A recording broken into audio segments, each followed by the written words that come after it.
Pronto. Então, boa tarde. Boa tarde, pessoal, oficialmente. Muito obrigada por vocês estarem aqui. Fico muito feliz de ver o pessoal, eu não vejo há tanto tempo, os alunos de tanto tempo, né?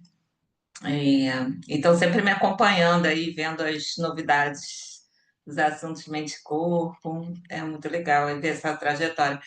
É até coincidência, hoje eu encontrei dois ex-alunos na rua. Uma nem sei se era do IBMR, antiga, um da UFRJ.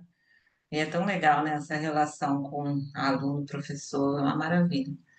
E essa aula aberta faz parte dos encontros do nosso laboratório, que ocorrem toda sexta-feira, online, de 1h30 às 3h. Antigamente era um encontro aberto, agora é um encontro mais fechado, porque a gente sente a necessidade Ah, de tava dando. divulgar. Deixa eu ver aqui, peraí, deixa eu mutar aqui, que a pessoa entra. Divulgar, de fazer encontros mais científicos, discussões mais específicas, então a gente não consegue falar uma língua tão mais acessível, né, para quem não está assim no meio da pesquisa.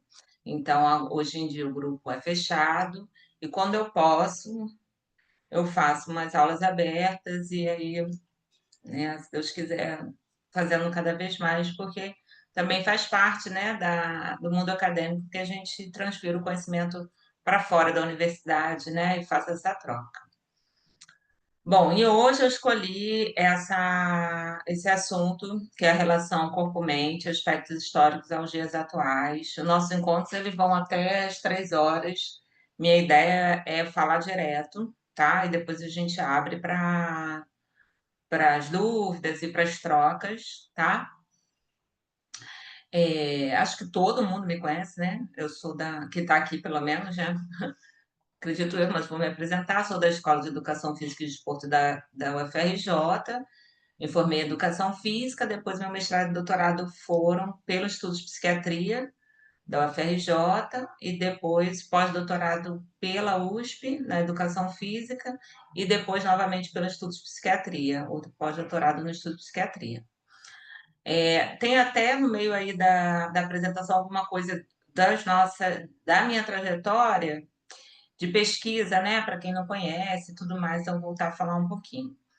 Então, hoje eu sou professora e pesquisadora da Escola de Educação Física, professora adjunta, coordeno o laboratório Corpo e Mente e o projeto de extensão Corpo e Mente que a gente realiza dentro do hospital universitário, tá? Então, quem não conhece, no finalzinho tem o Instagram, entra lá, né? Vai ficar gravada a aula também, então pode ter gente também que não conheça, tá? Vamos então começar aí a debater essa temática aqui. Passa, passa, meu filho. Aí. Bom, começando pela definição, tá? Helena, Ah, oi. tem alguns Não, alunos pedindo para entrar, que avisaram aqui. não aparece aqui para mim. Não está aparecendo, não, aqui, ó, tá vendo? Tá, vou Apresentou. pedir para perguntarem de novo. É. Aí, agora, como é que eu faço para voltar para lá, gente? Pelo amor de Deus. Aqui. E agora eu não vejo mais vocês. Ah, peraí. Participantes. Alguém sabe me salvar? Como eu volto para ver o pessoal? Admite. Ah, tá, ok. A gente tem uma definição pelo NCCIH, National de Medicina Integrativa, né? De Saúde Integrativa, né? Dos Estados Unidos. A sigla agora me fugiu a cabeça, mas vocês encontram facilmente no Google. Que a relação corpo-mente é a interação entre o cérebro, mente, corpo e comportamento, com a intenção de usar a mente para afetar o funcionamento físico e promover saúde. Quando ela faz essa definição, né, que está relacionado à saúde integrativa, instituto relacionado à saúde integrativa, ele está falando de tudo quanto é intervenção que faz a relação mente-corpo, tá? Deixa eu mutar alguém aqui que entrou. Peraí. Tudo quanto é intervenção com a relação mente-corpo, tá? E aí tem a intenção de usar a mente para afetar o funcionamento físico e promover a saúde. Então, não necessariamente aqui a gente está falando de exercícios corpo-mente. A gente está falando de qualquer intervenção mente-corpo, que eu vou dar os exemplos mais à frente, tá? Então, essa é uma definição para isso tudo aqui, olha. Aqui está a sigla, ó, National Center for Complementary and Integrative Health, tá? De saúde de integrativa complementar dos Estados Unidos. Então, ele está falando ali, aquela definição, para várias intervenções de produtos naturais, de produtos nutricionais, né? E a Mind and Body Practices, elas vão entrar práticas que vão integrar tanto uma questão mais psicológica, onde ele coloca aqui psicoterapia, mindfulness e práticas espirituais. O mindful eating fica até entre o nutricional e uma prática mente-corpo, né? Ele coloca mais para cá as mais físicas, meditação, técnicas de relaxamento, de respiração, arte, música, dança, né? Yoga, tai chi, vão entrar como uma praticamente corpo, mas obviamente uma intervenção mais física do que as outras colocadas aqui, né? Então, é o contrário, a gente usa o corpo para atingir a mente, né? Boa tarde, deixa eu te falar, tu conhece algum? Quando a gente... lá a definição dos Estados Unidos, né? No Brasil, a gente tem um reconhecimento pelo SUS, que são as práticas integrativas e complementares, né? Chamadas de PICs, e tem diversas dessas intervenções corpo-mente, mente-corpo, né? E aí a gente tem aqui, dentro das reconhecidas, a meditação, a gente tem yoga, né? Que são práticas muito comuns para a gente, né? Outras menos comuns, práticas muito comuns para a gente. A ideia aqui é da gente falar de intervenções corpo-mente com a abordagem do corpo, né? Que são as práticas que eu trabalho, as práticas que a gente pode trabalhar enquanto professor de educação física, não que a gente não possa se formar em outras, mas as práticas mais comuns para a intervenção corpo, tá? Então, seria os exercícios corpo-mente, que a gente chama, as abordagens corpo-mente. Então, eu costumo colocar ali o corpo antes da mente para ter ali, mostrar que são intervenções que a gente vai usar o corpo para atingir a mente, né, de alguma forma, e que nessa interação o corpo que vai ser aí o objeto de intervenção, tá? São exercícios físicos realizados com profundo foco na respiração, atenção e intenção, com o objetivo de integrar o movimento corporal à concentração mental. Eu gostei muito dessa definição, desse artigo, publicado em 2009, que ele aborda meditação em movimento, né? Então, vocês vejam que são exercícios físicos, porque o uso é o físico, né? Mas que a gente tem que usar a mente, respiração, atenção e intenção, né? Então, não é um exercício físico, um movimento por si só, né? Tem a atenção, tem o movimento com concentração, né? E aí é onde entra a diferença, a diferenciação da prática corpo-mente para um exercício físico no qual você não está usando ali com essa integração, né, de concentração mental, de intervenção para atingir ali uma saúde mental, uma relação mente-corpo. Bom, então, entendendo aí por esse viés, tá? Dos exercícios mente-corpo, para atingir aí a importância dos exercícios mente-corpo, a gente começa a falar desse problema mente-corpo num aspecto histórico. Então, uma vez que você vá abordar com seu paciente, com seu aluno, a intervenção mente-corpo, né?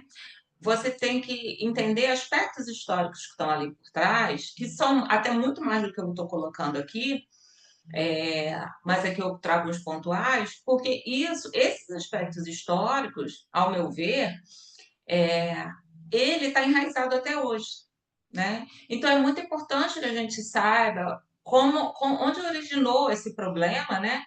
e por que que ele está implícito até hoje e o que que isso vai implicar na nossa abordagem, né? Então, essa foi minha inquietação para eu poder estudar esse aspecto histórico, tá?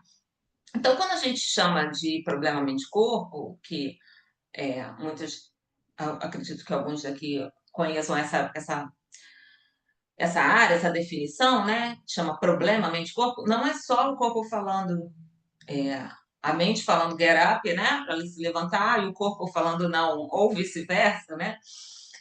Com uma briga entre o corpo e a mente. Não é só isso, não, uma charge só para contrair. O que que seria isso? Tá? Então, essa minha inquietação, de quando começou isso, né? Tá tudo descrito num artigo que eu publiquei ano passado, na Arquivos em Movimento, tá? Aqui está a referência, para vocês pegarem, onde eu fiz escrevi, né, esse aspecto histórico, fazendo essa pesquisa histórica. Então, vamos voltar aí na história, lá na Antiguidade Clássica, né? A saúde era baseada no equilíbrio dos humores, que eram os fluidos, né?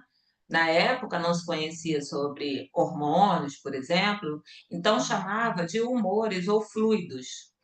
Então, se eu tenho um equilíbrio entre os meus fluidos, eu estou saudável. Se eu tenho uma doença, é a desorganização desse fluido, o que acreditava-se, né, na antiguidade clássica, né? E a gente está falando aí de alguns aninhos aí antes de Cristo, então muitos anos atrás. Hipócrates falava o seguinte: nós temos 4 fluidos ou 4 humores, né, principais no corpo. A bile amarela, que sai do fígado, a bile negra, que sai do baço, fleuma, que sai do cérebro, e sangue, que sai do coração, né? Alguns aqui a gente continua sabendo que ocorre, né? Como a bile do fígado e o sangue que sai do coração, né? Mas há muito tempo atrás, então, obviamente, muita coisa mudou de lá para cá, né? Mas até hoje existem pessoas falando disso e acreditando nisso. Então, é uma coisa que a gente tem que ter cuidado. Então, se eu tenho esses 4 fluidos equilibrados para Hipócrates, na atividade clássica, eu sou uma pessoa equilibrada físico-mentalmente. Senão, eu estou numa desorganização com uma doença físico-mental, tá? E, além disso, eles acreditavam na época uma relação entre esses humores e temperamento, né? Então, por exemplo, uma pessoa com um temperamento mais sanguínea, uma pessoa mais sanguínea, né? Mais com raiva, né? Uma pessoa mais ativada, ela tem mais uma ativação do fluido sanguíneo, né? Enfim, a gente sabe que isso não existe mais, apesar, como eu falei, né? Tem gente aí que ainda faz essa relação entre humores e temperamento, ou entre órgãos e temperamento. Se eu tenho ativado mais meu fígado, eu sou assim, assim, assado. Eu nem sei dizer para vocês o que eles falam, porque é uma completamente. Não é verdade, né?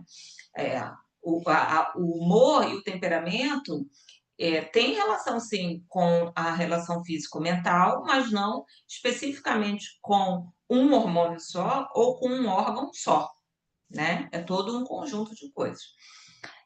Mas eu achei muito bacana que nessa época já se falava disso, né? Ou seja, o meu temperamento tem uma relação com a saúde, minha saúde física.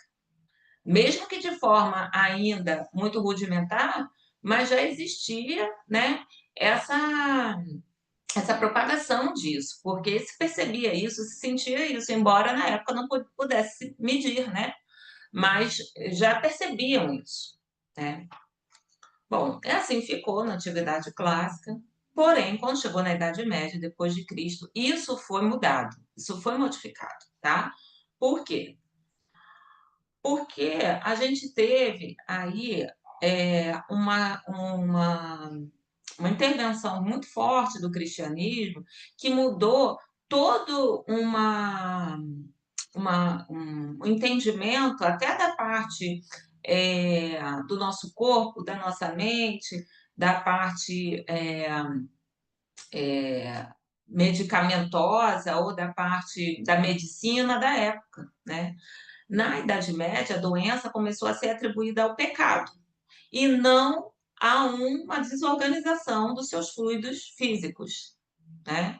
Então, essa invasão, né, essa relação do cristianismo ficou muito forte na época. E aí começou-se, então, a pensar num dualismo, né? Um dualismo entre a alma e o corpo, e a alma atribuída à mente, né? A mente e o corpo, né? Eles tinham uma certa relação, mas são coisas completamente diferentes. O corpo é pecado, o corpo é carne, o corpo é pecado. A mente não. Então, nesse momento, houve uma separação entre mente e corpo, o que na época anterior estava muito junto, e aí a Igreja Católica começou a condenar os gestos descontraídos e espontâneos das pessoas, incluindo a atitude, o caminhar, a maneira de sentar, de falar, até a vestimenta, né? O movimento das mãos, o movimento do corpo, né? Então, toda uma relação corpo-mente das pessoas da época sofriam influência de uma religião. Então, esses gestos contraídos espontâneos e a relação da pessoa com o próprio corpo dela não era mais espontânea, porque muitas coisas eram atribuídas ao pecado, né?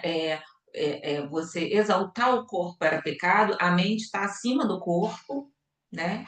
Então, isso tudo foi muito influenciado. Eu gosto aqui de entender essa época, porque a gente tem uma influência da religião até hoje, né? No nosso, que foi passada de geração para geração. Muitas pessoas que eu atendo, e acredito que vocês também, têm seus gestos que não são descontraídos e espontâneos por conta de questões religiosas, né? A sua atitude, a sua relação com o seu corpo, ainda influenciada por questões religiosas que não estamos mais na Idade Média, mas que por passando de geração para geração, né? Ou seja, a bisavó ensinou a avó, que ensinou a mãe, que ensinou a filha, né? Principalmente a mulher, a ter aí uma relação com seu corpo de forma diferente, influenciada por questões religiosas e não por questões fisiológicas ou por questões da própria pessoa, né? Bom, seguindo então. Vamos lá. Na Idade Moderna, né, a gente está falando aí século XV, XVI, na Idade Moderna, aliás, do século XV ao século XIX, nós temos o Renascimento. Então, no Renascimento, aí volta, né, uma quebra da Idade Média, dos aspectos todos medievais, né? Então, vem na idade Moderna o Renascimento, né, uma quebra disso, e aí há um redescobrimento do corpo, né, as próprias vestimentas, as próprias, se a gente pegar as próprias artes, né, da época, começa a se expor novamente o corpo nu, que era da idade, é, da antiguidade clássica, né, o corpo nu, se a gente pegar as figuras que eu coloquei até para ilustrar, se a gente pega na antiguidade clássica, não está aqui, mas a gente pega aquelas esculturas com os homens e as mulheres nus, né? Aqui era a época que, por exemplo, começou os Jogos Olímpicos. E nos Jogos Olímpicos da época, na Grécia, muitas pessoas exaltavam o corpo nu, né, fazendo um corpo musculoso, com pouca gordura, para exaltar os deuses, né? Então, existia uma relação com o corpo e a mente e a alma, né, mais integrada. Aqui, se a gente pega as figuras, né, da época, os registros da época, a gente vê um corpo completamente coberto, né, e posturas completamente diferentes. Se a gente pega da Idade Moderna, a gente já vê um corpo mais nu, porém, e aqui uma figura de Leonardo da Vinci, a gente já tem um avanço da medicina na época. Então, a gente está aqui com um corpo simétrico, né, com uma abordagem de corpo mais de saúde, pensando em saúde física, pensando não em exaltar o corpo para os deuses, como na Antiguidade Clássica, né, mas pensando num corpo saudável para a saúde, um corpo que mostra seus músculos, ou um corpo à mostra pensando na saúde. Então, aqui é onde tem um avanço da medicina e de todas os exames que a gente pudesse, na época, é, verificar, né, a saúde física. Porém, nessa época, tem a filosofia de Descartes. E o Descartes, que é o filósofo da época, aí é que ele vem com esse dilema, problema mente-corpo. Então, esse nome do problema mente-corpo começa nessa época. Porém, essa discussão é antiga, mas começa nessa época, né? Ou seja, um filósofo chegou e expôs isso de forma que as pessoas pudessem se debruçar sobre essa temática, entendendo a importância dessa temática. Foi nessa época, né? Que foi Descartes. E aí chama disso de problema mente-corpo. Por quê? Porque Descartes ele vai pregar o dualismo. Ele vai falar assim, não, gente, olha só, a mente é uma coisa, o corpo é outra. Corpo é feito de uma matéria, mente é feito de outra. Não podem ser integrados, não podem ser a mesma coisa, né? Não tem essa relação assim tão direta, visto que na época a gente não tinha a ressonância magnética funcional, essas coisas, né? Então, ele entendendo assim, bom, se temos coisas que são feitas de matérias diferentes, a gente não pode pensar num monismo, a gente tem que pensar num dualismo. E ele falou, né? Penso, logo existo, né? Ressaltava essa questão do pensar, mas não do sentir, né? E aí, sentir, a gente pensa com o corpo e a gente pensa com a mente, né? Hoje em dia a gente fala, sinto, logo existo, né? Mas, enfim, então, né, na época começou aí essa discussão mente e corpo, bem nessa época da Idade Moderna, né, depois do Renascimento, quebrando aí a época medieval. Que eu tenho que clicar para passar. Bom, enfim, chegamos na Idade Contemporânea, né? A Idade Contemporânea, a gente está falando do século XX até os dias atuais. Aí é onde entra finalmente Freud, né? E aí Freud vai dizer para gente, olha, o eu ele é corporal. O eu e o corpo estão estruturados. O conflito do inconsciente afeta o corpo. E o conceito de corpo vai além do somático, sendo coerente com a história do próprio sujeito. Então, quando Freud disse isso, né, embora assim, a gente é, tenha literaturas mais profundas de outros é, pensadores, psicanalistas, mas ele, quando fala assim que o eu é corporal, ele muda tudo, né? Ele vai mudar tudo. E aí, quando ele estuda as mulheres histéricas, né?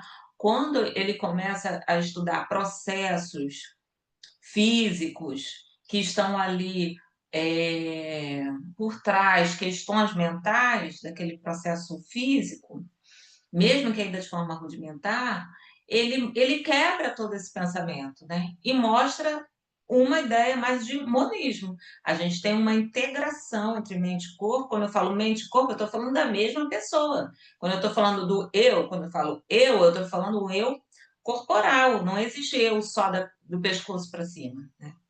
Então, tudo quanto é filosofia, é, teorias que juntam hoje em dia, né, de lá para cá, que integram mente e corpo, a gente dá graças a Deus a Freud quando ele teve, e muito influenciador, né, na época e ainda até hoje, ele deu esse corte nessa ideia de dualismo, né? Corte entre aspas, né?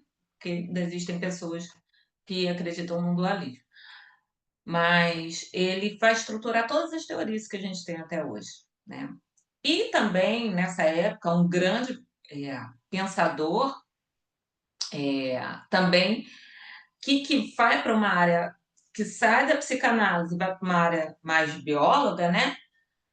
Também trouxe uma ideia de integração mente-corpo. Então, isso foi ótimo, porque para a área de humanas teve essa integração, digamos assim, né? E para a área da biologia, da saúde também teve essa integração mente-corpo. Então, graças a Deus, né? Na idade contemporânea a gente começou a pensar nessa integração.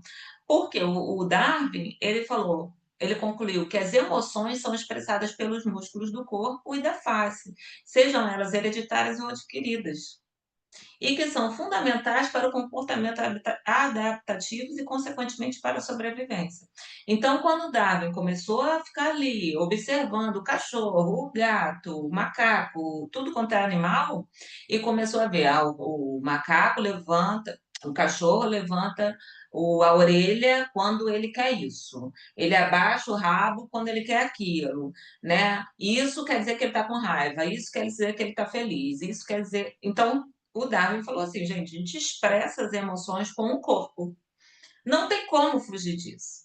Todos os animais, né, naquele livro dele, Expressão das Emoções, ele mostra isso, né? E é um livro até chatinho de ler, mas é muito bom da gente ler, porque ele vai mostrando tudo, né? Então a gente fala assim, eu lendo esse livro, tem uma hora que eu parei, eu falei, gente, eu vou ficar doida, porque a gente é muito animal, né? Todo o nosso movimento corporal tem uma razão emocional. Só que a gente esconde, né? Dependendo do lugar que a gente está, a gente esconde mais ainda. Mas ele fala isso pra gente. E isso é um comportamento adaptativo, porque eu mostrar que eu estou feliz, eu mostrar que eu estou com raiva, eu mostrar, né? Isso é um comportamento adaptativo e de sobrevivência, né? Em todos os animais. É porque a gente pode usar a fala, os animais não podem usar a fala. Então, eles têm que expressar de alguma forma. Um mostrar para o outro que está com medo, que está em perigo. Isso é sobrevivência. E eles mostram através do corpo. Então, nós também mostramos, podemos mostrar através do corpo. Temos a fala, mas o nosso corpo, ele vai mudar frente a uma emoção, né? A emoção, ela está expressada no corpo, né? Então, que bom que eles trouxeram essas observações para dar margem para a idade contemporânea e para a ideia contemporânea, que é uma ideia totalmente de integração mente-corpo que a gente tem hoje em dia, né? Aqui, até eu ia seguir com essa fala aqui, eu volto para lá. Então, Darwin fala assim: o livro que eu estava falando é esse aqui, ó, A Expressão das Emoções no Homem e nos Animais. E ele fala assim: quando as nossas mentes estão particularmente perturbadas, também o movimento do nosso corpo o estão, né? Então, assim, não tem como a minha mente estar perturbada e meu corpo não estar perturbado, e o movimento do meu corpo não estar perturbado, né? Tem essa integração que eu estava dizendo anteriormente. Bom, então, isso baseou todos os aspectos psicológicos, fisiológicos que nós temos hoje. Pensando, por exemplo, na psicoterapia, a gente tem o Reich, discípulo de Freud, e tem o Lowen, discípulo de Reich, né? E eles deram base para a teoria bioenergética, outros tipos de teorias da psicoterapia corporal, foram baseadas aí em toda essa história de Freud do eu corporal, né? Então, por exemplo, Reich fala, quando uma pessoa tem sua energia bloqueada para seu próprio uso, ela deixa de ser plenamente senhora de si, perde sua capacidade de autorregulação, né? Então, ele trabalhava muito, embora muito polêmico, com uma questão de energia corporal, sendo ela importantíssima para a autorregulação. Então, veja, né? Completamente integração mente-corpo. E Lowen falava, estar cheio de vida é respirar profundamente, mover-se livremente e sentir com intensidade. Então, mostra para a gente a importância da respiração, do movimento livre e consciente, né? E da nossa capacidade de sentir, da nossa capacidade de compreender o que está acontecendo aqui dentro, que hoje em dia a gente chama de interocepção, né? Compreender essas questões que ocorrem no nosso corpo. Isso é fundamental para uma psicoterapia. Na fisioterapia, as abordagens mais contemporâneas, né, a gente tem o método de Feldenkrais, de Thérèse Bertherat, né, que falam cérebro sem um corpo não poderia pensar, né? E a Thérèse Bertherat, quem não leu os livros dela tem que ler, desculpa, falava, né? Nosso corpo somos nós, é a nossa única realidade perceptível. Não se opõe à nossa inteligência, sentimentos e alma. Ele os inclui e dá-lhes abrigo. Então, são, na fisioterapia, abordagens corporais que não deixam de ver a mente e as emoções, né? Não tem como a gente tratar de uma dor sem ter ali questões emocionais por trás. Então, a gente vê abordagens e aspectos e áreas diferentes, como a psicologia e a fisioterapia, já integrando agora na idade contemporâneamente o corpo. E temos também, hoje em dia, que é muito, muito, muito, muito, muito estudado, que é o mindfulness, né? Que é uma área que pega também, hoje em dia, até áreas é, de empresas, né? Corporativas, né? Áreas nutricionais. Então, a gente tem centenas de protocolos de mindfulness, né? Depois que John Kabat-Zinn fez o protocolo MBSR, na década de 70, a gente tem hoje diversos protocolos de mindfulness para diversas áreas, né? E o mindfulness é atenção plena, então a gente atua na mente, porém os protocolos de mindfulness usam exercícios de yoga. Né? Então, integração mente-corpo, para quê? Para reduzir estresse, para reduzir dor, para melhorar a imagem corporal e hábitos alimentares, né? Então, é um processo que leva o estado mental caracterizado pelo não julgamento da experiência no momento presente, incluindo as sensações da pessoa. Então, eu tenho que estar atento ao meu corpo, aos meus pensamentos, ao meu estado corporal, meio ambiente, quer dizer, o interno e o externo, enquanto encoraja abertura, curiosidade e aceitação. Aqui a frase do Darwin que eu já falei. Nos dias atuais, o que a gente fica muito feliz, né, é que o Manual Diagnóstico Estatístico de Transtornos Mentais, que é o DSM-5, que é, digamos, a Bíblia aí para a psiquiatria, né, onde se tem a base para os diagnósticos, existem transtornos lá que têm abordagens supercorporais. Eu começo até pelo transtorno de ansiedade, que é o transtorno mais antigo aqui do DSM. Se a gente pegar os sintomas de ansiedade, a gente tem ali, eu acho que é meio a meio, talvez até mais, ou seja, de sintomas somáticos e de sintomas psicológicos. Ou seja, a ansiedade é sentida no corpo. O que que tem ali? Né? Palpitação, né? Aumento da frequência cardíaca, aumento da frequência respiratória, alterações digestivas, enfim. Né? Então, temos que fazer abordagem corporal. Se é uma doença com sintomas corporais, temos que fazer abordagem corporal, né? Transtorno de dismórfio corporal, que é caracterizado por uma preocupação extrema com algum defeito que a pessoa acredita ter no corpo, que inclui comportamentos compulsivos, né? Entra também questões de excesso de exercício, né? Entra vigorexia, anorexia, bulimia, transtorno obsessivo compulsivo, transtornos alimentares, transtorno de escoriação, tricolotilomania, né? Transtornos de sintomas somáticos, que é psicossomática, né? E transtornos relacionados. Então, a gente tem um manual de transtornos mentais com muitas questões, muitas não, né? Algumas questões corporais que no futuro vão ter mais, né? Então, a gente já mostra aí, né? A psiquiatria com interações corporais, e aí não tem como o profissional do corpo ficar sem saber ou não ser capaz de fazer intervenções mente-corpo hoje em dia. As práticas mente-corpo, ou eu também gosto de chamar de exercícios terapêuticos, eu vou falar a diferença, que nós temos hoje, mas existem mais, né, até do que eu coloquei aqui, tem muitas evidências científicas já, né? Então, práticas que a gente já conhece, yoga, tai chi chuan, qigong e mindfulness, são as mais estudadas no campo científico. Mindfulness, aí você pensa, uma pessoa sentada meditando, como a meditação também, mas inclui movimentos, exclui asanas, né? Posturas de yoga. Às vezes a meditação, na caminhada meditativa é um movimento meditativo, meditação é movimento também. Toque e massagem não tem movimento, mas a abordagem é pelo corpo, também existem evidências científicas.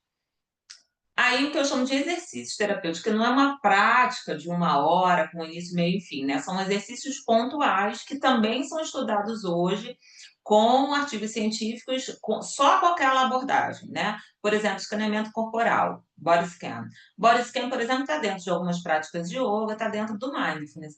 Mas existem pesquisas científicas só com a intervenção body scan, né? E vendo o antes e depois. Só com exercício de respiração, que, por exemplo, está dentro do yoga, como um pranayama, mas pega só exercício de respiração para fibromialgia, enfim, para diversas doenças, e a gente vê antes e depois. técnicas de visualização, né?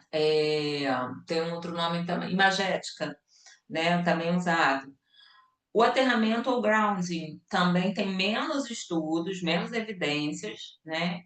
Mais usado. E o relaxamento muscular progressivo ou outras técnicas de relaxamento. Então, são práticas, né? Que a gente já tem abordagens científicas, respaldos científicos, né? Bom, trago aqui alguns artigos que quem é meu aluno, que acho que a maioria é ou foi, já viu, eu não canso de falar, porque são abordagens assim que dão respaldos para todas as práticas de intervenção corpo para atingir a mente. Então, quem é meu aluno tem que saber de cor, né, esses artigos, né? Então, um artigo que mostra, foi realizado com 701 participantes de diferentes regiões do mundo, em diversas culturas. E aí falavam para as pessoas assim: aponta no seu corpo, aqui no mapinha do corpo, aonde que você sente essas emoções. Raiva, felicidade, né? Ansiedade, amor, aonde que você sente? E aí a pessoa tinha que mostrar nesse mapa, né, aonde que ela sentia, no braço, no rosto, no peito, e a intensidade, né? Então, digamos, felicidade tá aqui, né, com uma intensidade mais positiva, sentida aqui no corpo todo, né? A depressão, por exemplo, tem aqui bastante no peito, né? Na parte central aí do corpo, e a gente vê essa energia mais baixa indo aqui para o azul, né? Então as cores representam aí também essas questões de ativação ou desativação. Por que esse artigo, né? Parece uma coisa boba e simples, mas por que esse artigo? Porque é um artigo que mostra que em diferentes regiões do mundo, então assim, independente da cultura, fala assim, olha, todo mundo sente a emoção no corpo. Todo mundo quando vai falar, mostra onde você sentiu essa emoção, vai falar, eu senti aqui, né? Hoje, por exemplo, teve 2 momentos no meu dia que eu senti uma raivinha. Aí eu falei, aí eu tenho essa prática, eu falo assim, onde que eu tô sentindo isso? Eu senti no rosto. Falei, cara, um sentido no rosto. Uma raivinha, uma coisa boba lá que a pessoa da loja não quis trocar meu produto.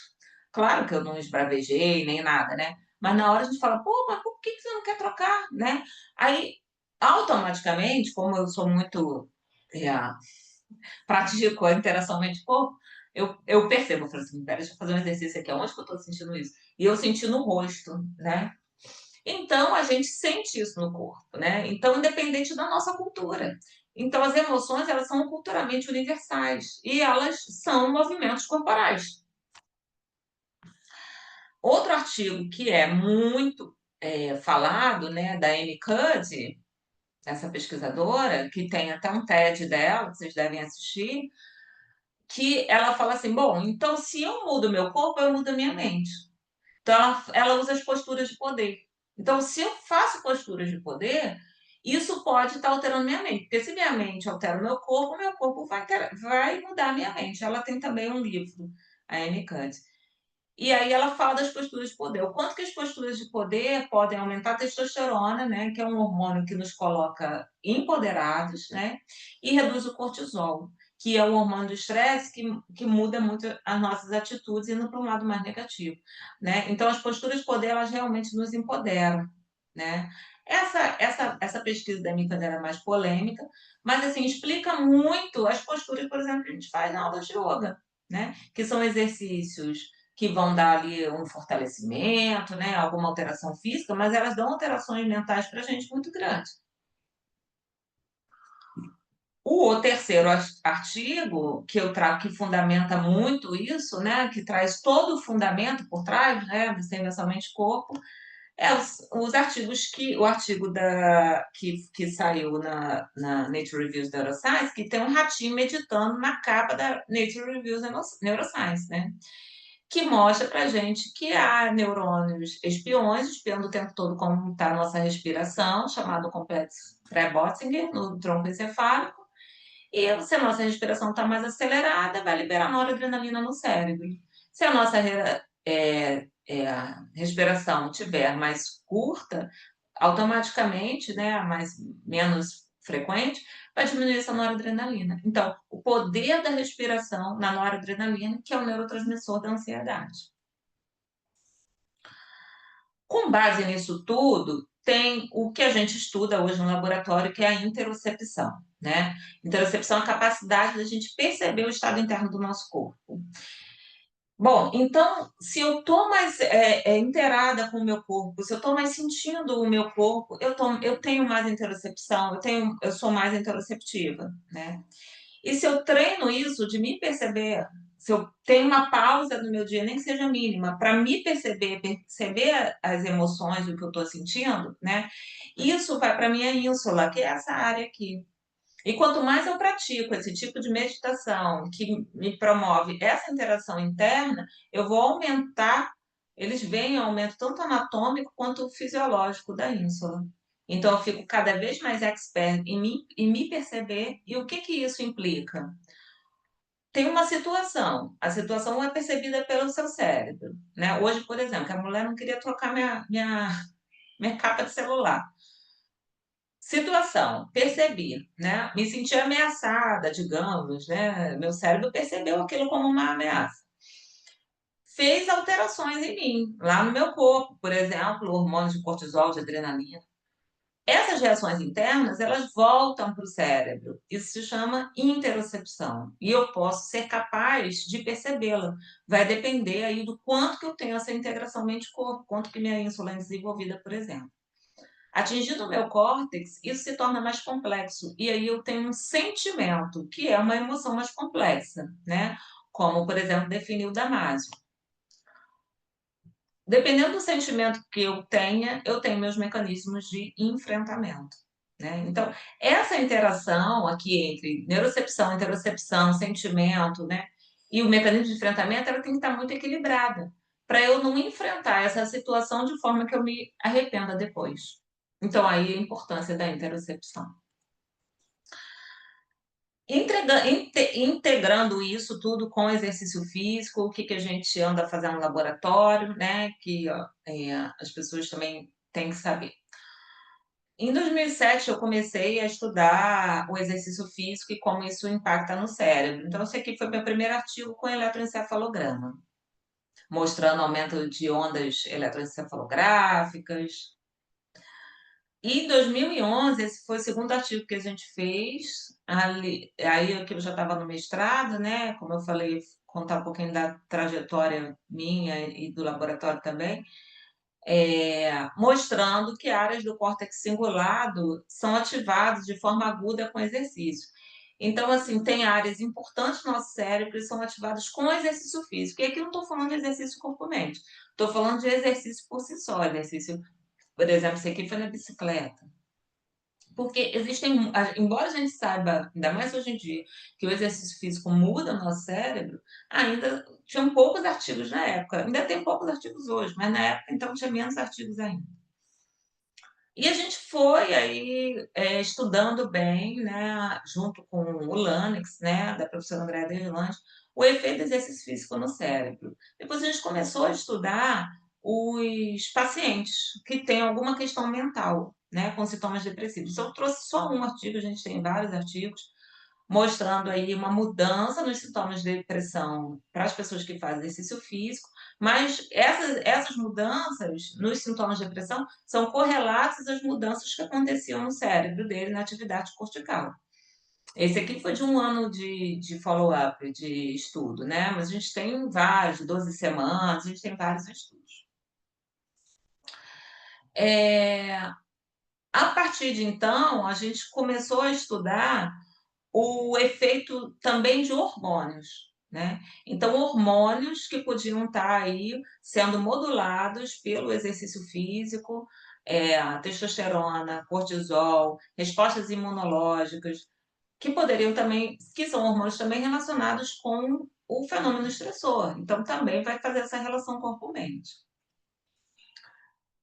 Também hormônios relacionados a doenças, né? Depressão, por exemplo, da Ana também, com doenças com prejuízo cognitivo, como é que o cérebro vai estar ali lidando com o exercício físico sendo um estímulo estressor. Então, ainda fazendo essa relação mente-corpo, agora com aspectos de hormônios neuroendócrinos, né? Por exemplo, cortisol é um hormônio que sai da adrenal, mas atinge, né, o cérebro.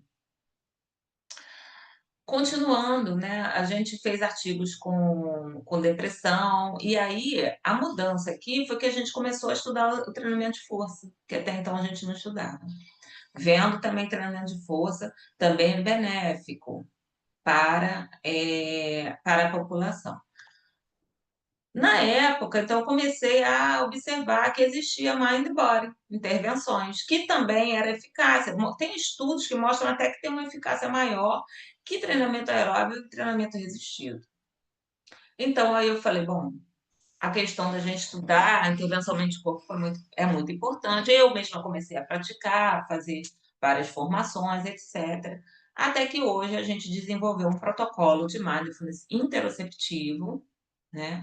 Que é uma forma de mindfulness, mas que vai trazer toda a atenção para dentro da capacidade de sentir da pessoa e não com estado externo. A gente publicou ano passado um estudo de caso que mostra todo esse protocolo com uma paciente com transtorno de humor e a mudança que ela teve, né, com essa intervenção. Depois, a Paula, minha aluna, publicou uma revisão sistemática com yoga e seus cuidadores de doenças de Alzheimer, né, mostrando a eficácia da yoga para sobrecarga do cuidador, para burnout. E hoje em dia, os nossos projetos de pesquisa, então, feitos da prática corpo-mente na interocepção, né? Se a gente usa diversas avaliações neurofisiológicas e neuropsicológicas para avaliar isso, com sobrecarga de cuidador, com burnout, com dor crônica com a Paty e com a Paula, né? Dor crônica com a Paty e com a Raquel, e com os alunos de iniciação científica, Joãozinho e Ricardo, com a relação do desempenho físico, indo para o lado mais de atleta com o Carlos, e a ideia também de usar a dança, né? Intervenção com dança para pacientes com Alzheimer, com o projeto da Vanessa. Projeto de extensão a gente tem tanto lá no IPUB, com yoga, quanto no Hospital do Fundão, né, fazendo essas intervenções corpo-mente, saindo um pouquinho da pesquisa e indo para lugares que a gente tem mais liberdade de ouvir esses pacientes. Então, eles falam que tem uma capacidade de se perceber melhor, monitorar seus medicamentos, reduzir os seus medicamentos, tem autocuidado, tem mais autorregulação, tem mais bem-estar, começa a procurar ajuda de uma forma mais assertiva, né? Um grupo onde tem uma escuta, um pertencimento de grupo. Isso a gente avalia mais de forma qualitativa, né? E não de forma quantitativa. E eu acabo aqui, que eu já falei pra caramba, com a frase que eu gosto muito, que é a maior parte do nosso estresse e ansiedade vem da desconexão com os nossos corpos.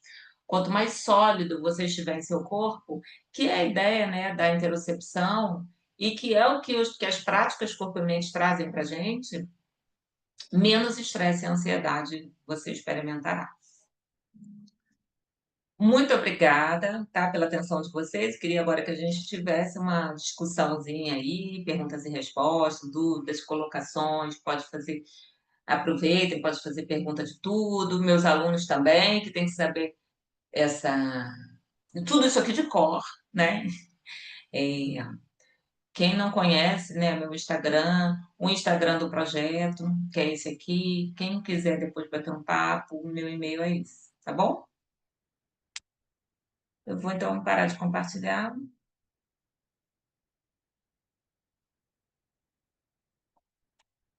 Fiz a apresentação, clique em sair. Peraí. Eita, filho. Cadê o pulo? Stop share. Aí. E aí, pessoal?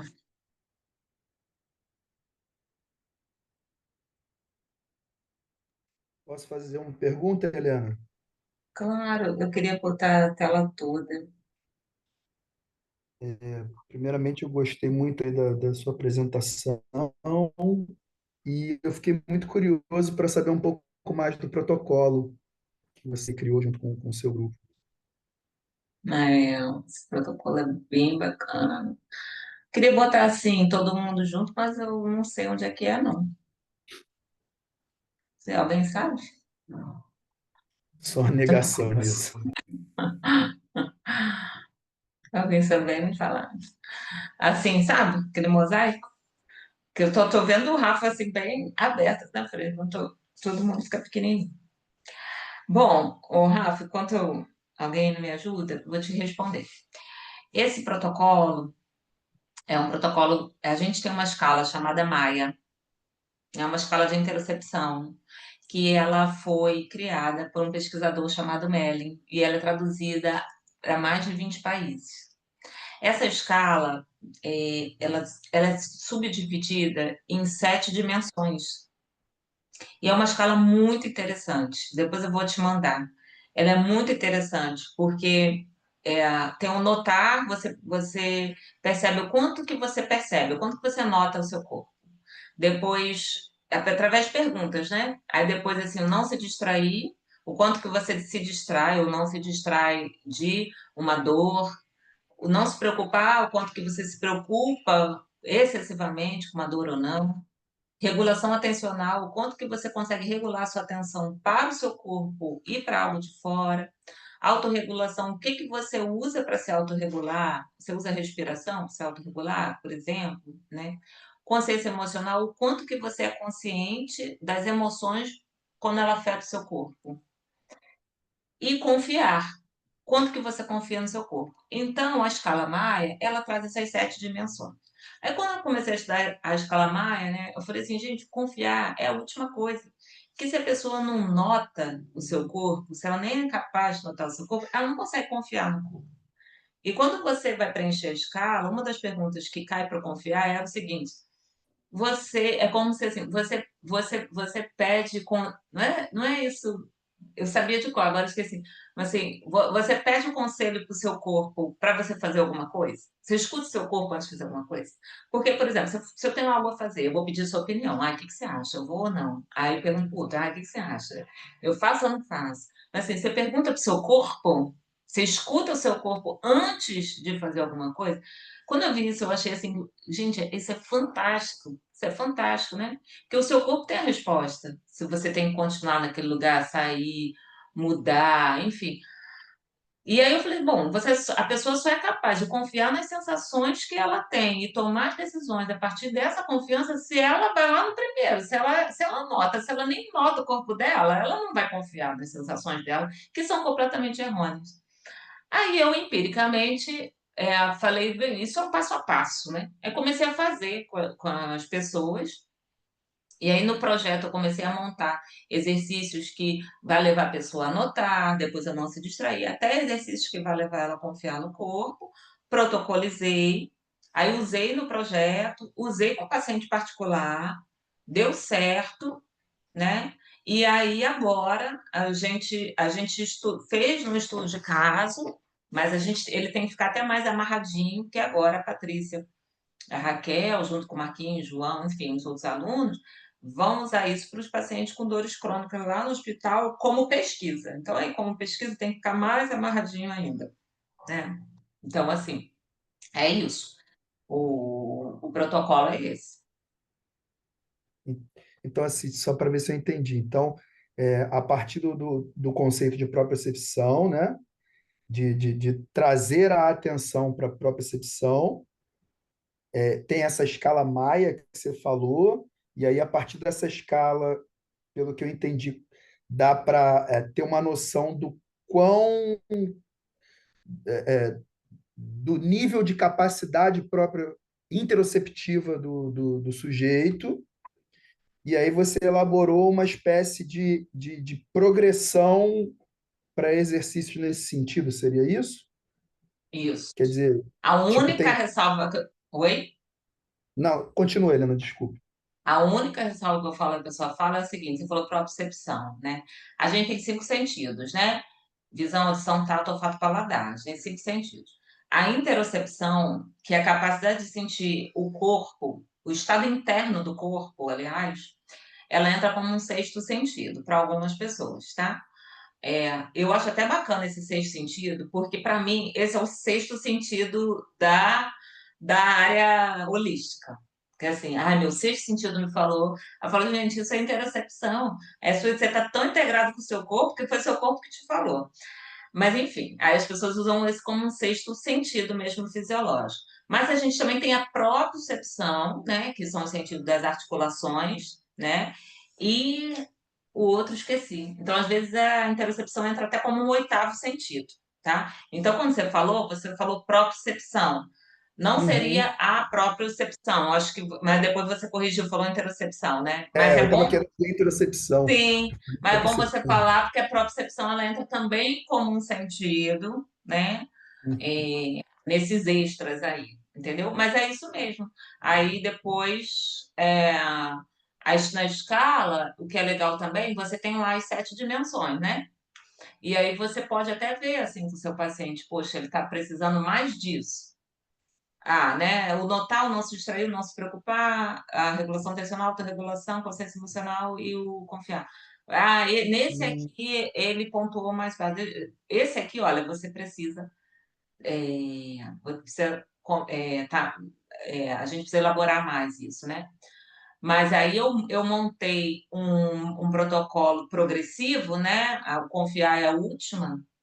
Inclusive, a gente escreveu para o Merlin, que é esse cara super famoso que fez essa escala, que é traduzida em 26 países. E ele achou incrível a gente ter feito o protocolo em cima da escala dele como uma progressão, né? uhum.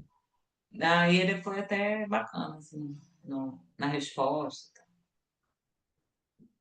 Obrigado, Helena. Já até achei a escala que eu não conhecia. Obrigado. Já? Então, olha só, essa escala tem uma tradução português de Portugal e ela tem uma tradução para o Brasil, tá? Você vai achar as duas ali traduzidas. A gente usa português de Portugal porque ela é validada, né? Mas ela tem a Hum, versão brasileira também. E elas têm um pouquinho de diferença.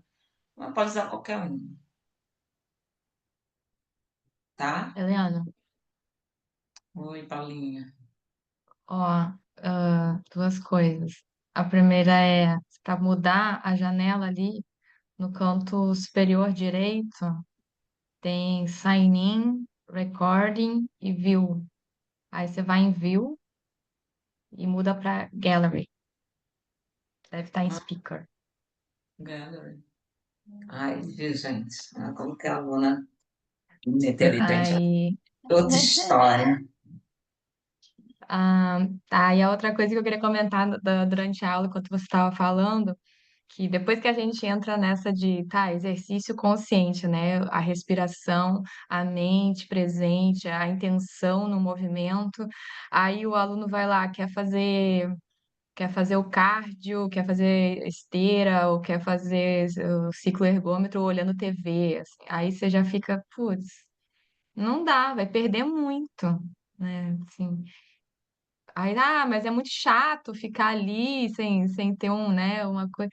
Mas aí como é que você, né, convence? Não, foca na respiração e tal. É um pouco complicado fazer essa transição, assim, para quem não, né, explicar a importância, né, do exercício mente-corpo é difícil, assim, mas a gente vê o quanto é importante, o quanto perde, assim, porque a pessoa quer outros estímulos enquanto está ali exercitando, mas, né, É.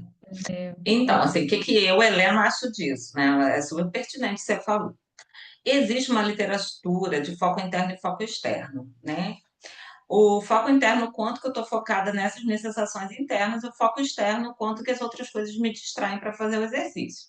Música, outras pessoas, etc.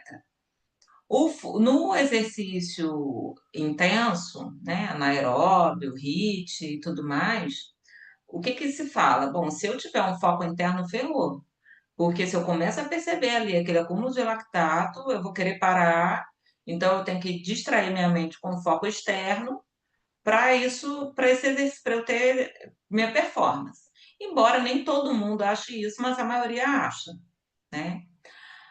É, E o que que eu acho, com o exercício de baixa intensidade, não, porque esses estímulos interoceptivos, eles não estão tão aflorados assim, então eles não vão estar impactando na minha performance. O que que eu, Helena, acho disso, né? Aí o que a literatura fala, que aí o que que eu acho. existem momentos da mulher, do nosso ciclo, do nosso dia, etc., que é muito difícil ter o foco interno. Você quer o foco externo, ou você quer o foco externo, o importante é a pessoa se exercitar, usar das estratégias dela, né, para se exercitar. O que eu acho que ela não pode é só ter foco externo e nunca ter esse acesso interno, que existem pessoas que usam tanto estímulos externos que nunca vão usar, nunca vão perceber o seu próprio corpo. Quer dizer, pessoas completamente ativas, o exercício por si só, ele é um exercício interoceptivo, o exercício físico, ele é exercício interoceptivo, ele melhora a interocepção, independente de qual exercício for, né? Ele melhora a interocepção, porém, né, não vai estar trabalhando ali a sua interocepção. Se eu não tiver o fone, eu não vou para academia. Se eu não tiver um estímulo externo, eu não consigo fazer, né? Também não dá. E existem as pessoas, por exemplo, quando eu dava aula para pessoas deprimidas, né, que o último lugar que elas queriam era estar numa academia e o último lugar que elas querem fazer contato é com o seu próprio corpo. Elas não querem, né? Por diversos motivos que a gente sabe. Então tem que usar o foco externo. Porque se você for de cara usar o foco interno em tudo, ela não vai gostar. A relação dela com o corpo é muito ruim. Aí de cara você quer trazer para ela todos esses contatos com o corpo.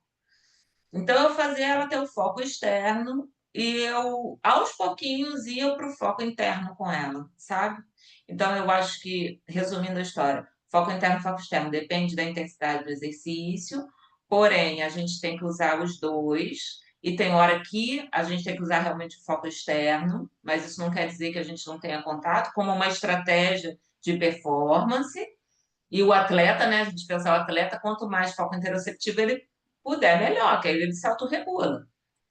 E dependendo da pessoa que a gente tratar, né, inclusive recentemente eu fiz um curso online na USP, pela USP, pelo Ambolim, que eles trabalham muito com anorexia e bulimia. E eles não trabalham com exercício físico para as pessoas anoréxicas. Não recomendo. Falei, mas em que momento você recomenda? Não recomendo. Só depois de alta.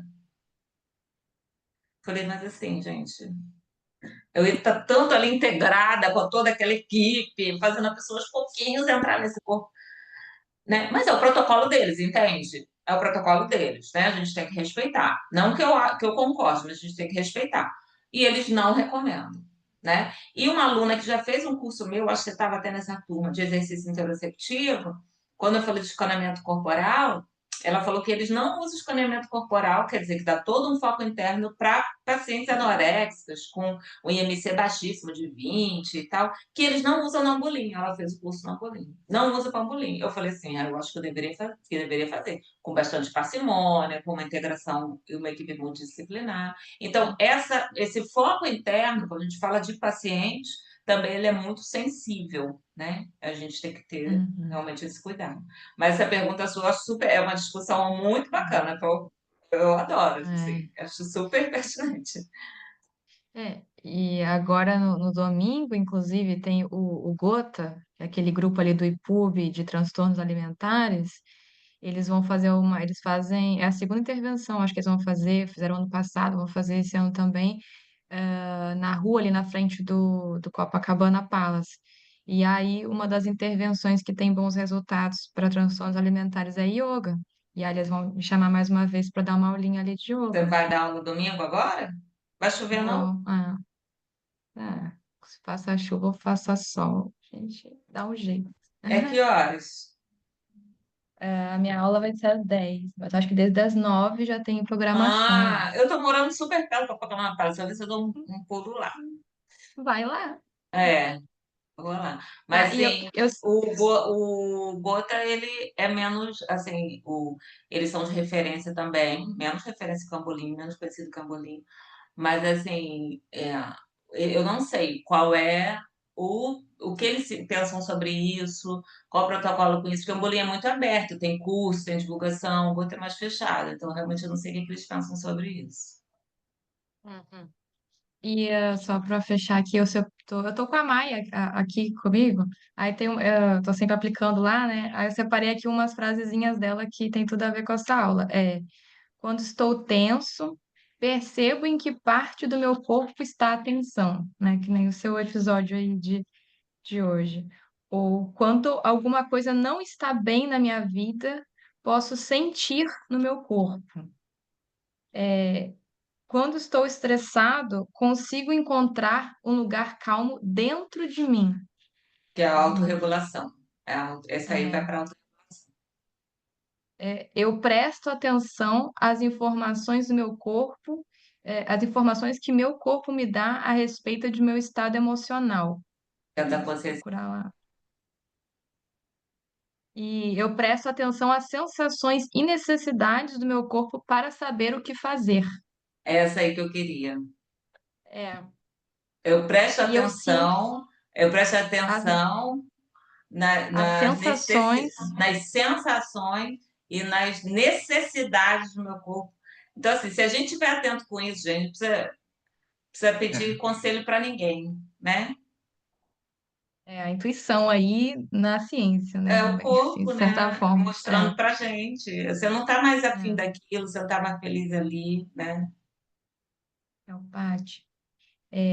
Para finalizar, eu sinto que meu corpo é um lugar seguro, né, que nem todos os transtornos permitem isso, né? Sim. Porque a gente fala assim, se autorregula, usa a respiração. A autorregulação, na escala Maia, botando num aspecto de primeiro, segundo, terceiro, ela é a penúltima, se eu não me engano, ali, né? Então, assim, para você até você se autorregular, vai demorar, Bom, Uhum. né? Tem gente que nunca usa a respiração. Tem pergunta aqui que pressupõe que a pessoa utiliza a respiração para isso, inclusive. Aí é complicado de fazer essa escala. Cadê? A Helena caiu. Com Aí quem, com não, tô quem nunca. aqui. Ah, não, tá ali. Ah, tá ali, só mudou o lugar. Ah, tá, a Raquel levantou a mão. É, é, sim, complicado. Fala, Raquelzinha. Pegando esse gancho que vocês citaram de transtorno alimentar, não é diretamente a temática da nossa pesquisa futura, mas eu utilizei um pouco com a minha aluna com transtorno bipolar. Não é igual a pesquisa, né? Mas a gente conseguiu perceber que ela teve ótimos resultados. Sempre no final do treinamento, 20 minutos ali, fazendo alguma coisa diferente para ter esse relaxamento e essa percepção.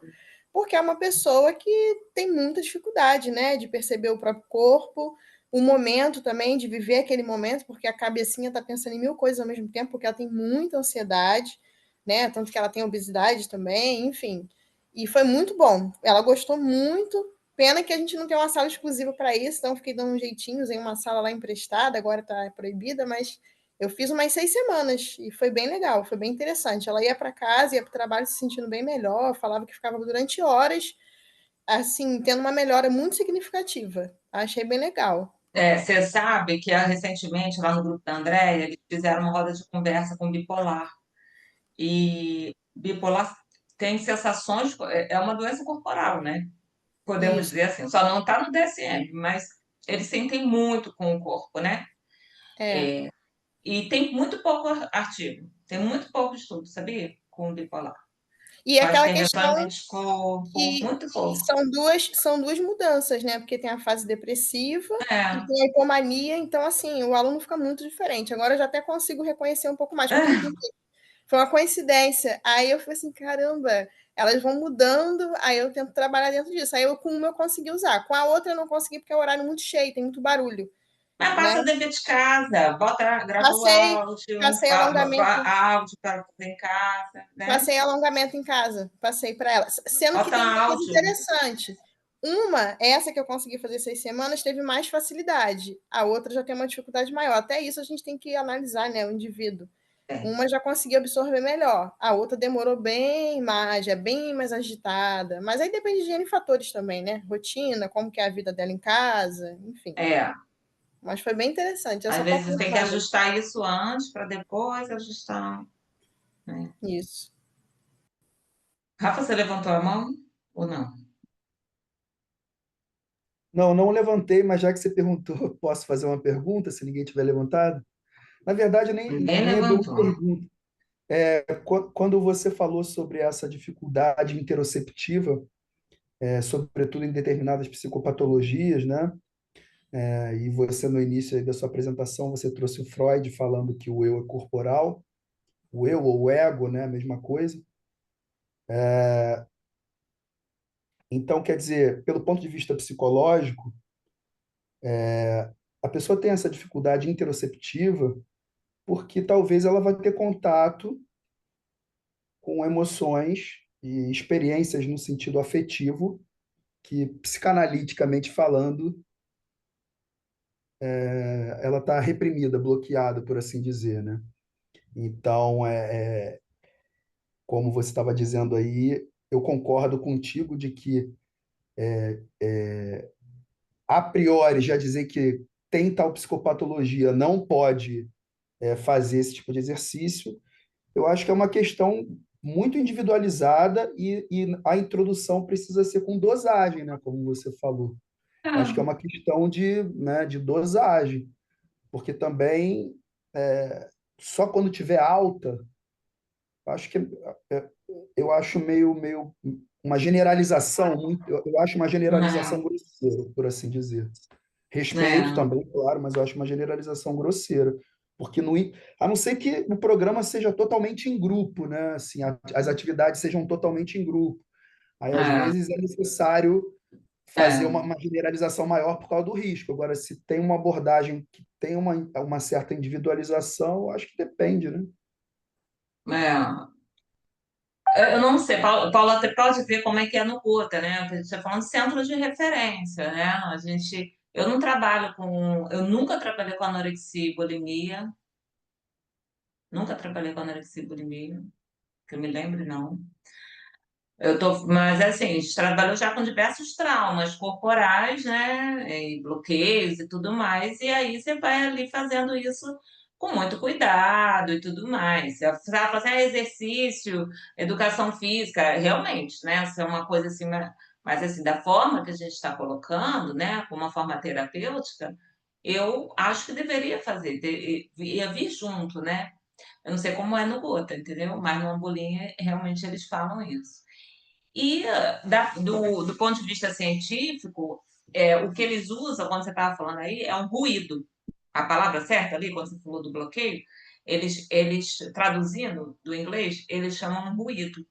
Esse ruído chegando para a ínsula, né? Chega de forma ruidosa e ela percebe de forma errada, errônea, pouco ou com menos assertividade, que às vezes você é o que acontece no pânico, na ansiedade, que tem muito estudo com isso.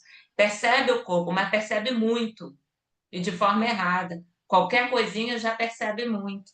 Então, a gente fala que tem uma sensibilidade interoceptiva alta, mas pouca acurácia interoceptiva, né? Então, assim, dá para trabalhar isso. A gente consegue trabalhar isso, né? Estou falando assim, particular, paciente particular, fora de grupo, né? Sem ser pesquisa, você consegue sim trabalhar isso, né? Eu acho também realmente muito. Oi, Carla, você levantou a mão? Oi, Helena, obrigada pela aula, foi muito bom conhecer o projeto, né, e conhecer o trabalho que vocês fazem. Eu tenho uma dúvida, como é que essas pessoas chegam ao projeto? É um projeto aberto, elas são convidadas, podem ficar bastante tempo, ou tem um tempo pré-determinado, vocês abrem vagas, é por semestre? Curiosidade mesmo, alunos podem participar? O projeto do hospital, ele começou com o encaminhamento, é uma necessidade da psiquiatria para colocar educação física para os pacientes que ficavam lá internados, parados, lá no nono andar, lá onde eles ficam internados, pacientes bem graves. Aí botaram uma esteira lá, uma bicicleta. Só que eu queria levar exercício corpo-mente, não queria trabalhar com esteira e bicicleta. Aí, nesse meio tempo, no setor de fisiatria, que aí já é no segundo andar, porque eu falo isso porque são setores diferentes, e pessoas diferentes, e sem saber, é obra do destino. No setor de fisiatria, eles queriam fazer alguma coisa com a educação física, mas eles queriam fazer educação física mesmo, ou fisioterapia, né? Para os pacientes que vinham com uma questão de dor, né? Como ali é uma questão mais ambulatorial e tudo mais, o espaço era maior, eu fiquei no setor de fisiatria, né? A gente se instalou no setor de fisiatria, trabalhando com aquele aspecto de dor. Ah, vem com problema do ombro, mas a gente faz lá um manguito e aí a gente já vai com a nossa abordagem corpo-mente.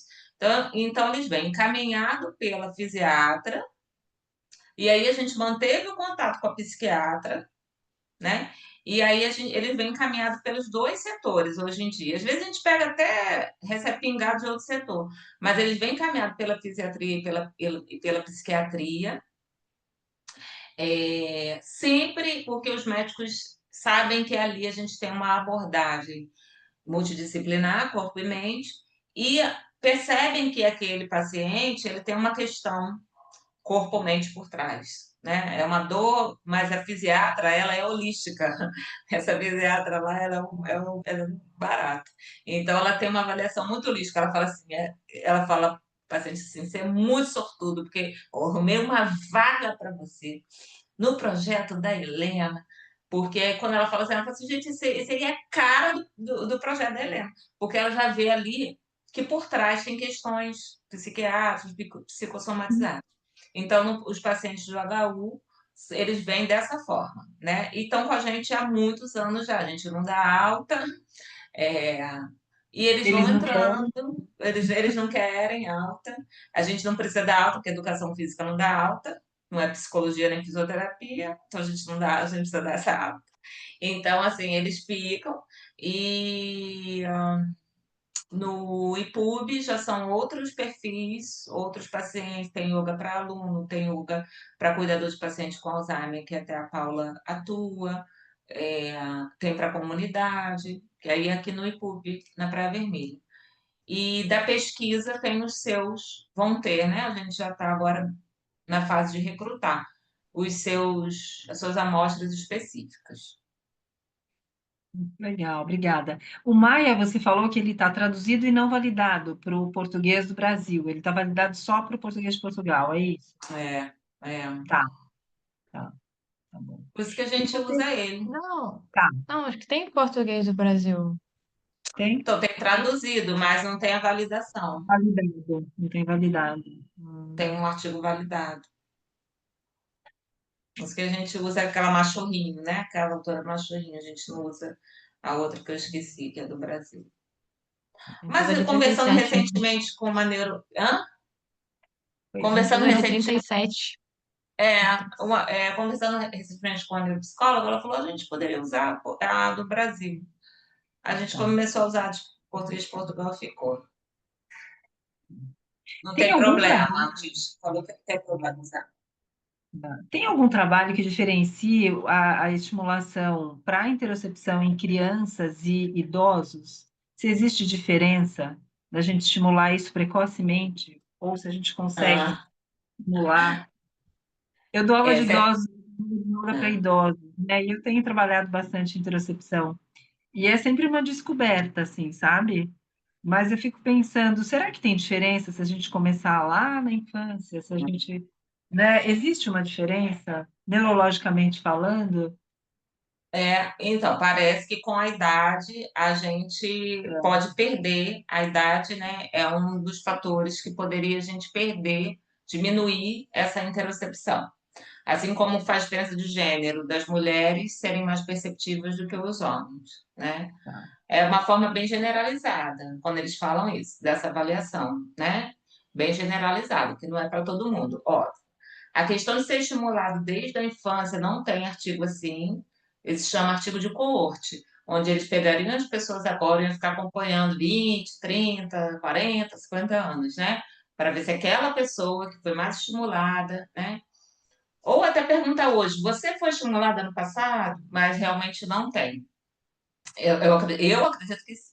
E especificamente para a criança, tem protocolos para a criança, de uma forma mais lúdica, né? A gente não trabalha com criança, é um desejo meu, uma vez, algum dia vai aparecer algum aluno, porque existe já protocolos para criança no governo da Austrália, usando em escolas, fazendo a criança perceber seu próprio corpo, através de brincadeiras, né?